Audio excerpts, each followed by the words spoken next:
335명이나 되는 4.3 수형인 재심이 하루 만에 마무리된 건 그동안 끊임없이 이어져온 4.3 수형인 진상 규명 노력의 결과입니다. 당시 재판의 부당성을 찾아내 검찰과 재판부를 설득해냈기 때문입니다. 그래서 재심 재판부가 당시 공권력 남용에 대해 유족들에게 사과와 위로의 뜻을 전하기도 했습니다. 계속해서 조창범 기자입니다. 4.3 수형인 재심 판결은 21차례로 나눠 진행됐습니다. 오전 10시 시작된 재심은 20분씩 저녁 6시 무렵까지 이어졌습니다. 각 재심마다 20명 안팎의 유족들이 참석했고 별도 변론 없이 무죄 판결이 내려졌습니다. 제주지방법원 개원 이래 하루 만에 단일 사건으로는 가장 많은 판결이 내려졌습니다. 이렇게 4.3 수형인 재심이 같은 날 한꺼번에 열리게 된 건 재판부의 배려 때문입니다. 피고인 335명 가운데 생존 수형인 2명도 90을 넘겼고 나머지 333명 행방불명 수형인의 유족들도 고령인 점을 감안해 재심 판결 기간을 단축시킨 겁니다. 21차례 이어진 재심 판결에서도 4.3 당시 사법권 남용과 유족들이 겪은 아픔에 대해 유감과 위로를 잊지 않고 전했습니다.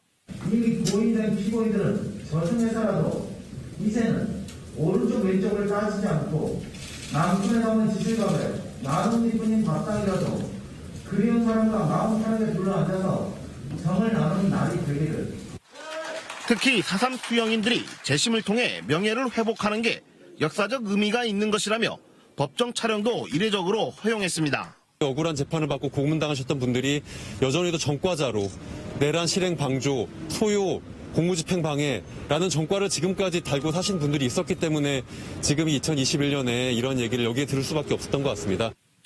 이렇게 4.3 수형인 335명의 재심이 한꺼번에 열리고 재판부의 배려를 끌어낼 수 있었던 건 오랜 기간 이어진 4.3 진상규명 노력 덕분입니다. 일부 생존 수형인들이 끊임없이 재심을 청구해 지난해 사상 처음으로 7명이 무죄 판결을 받았고 지난 1월엔 행방불명 수형인 10명에게 무죄 판결이 내려졌습니다. 연이은 재심 판결 결과가 이번 일괄 재심으로 이어지게 된 겁니다.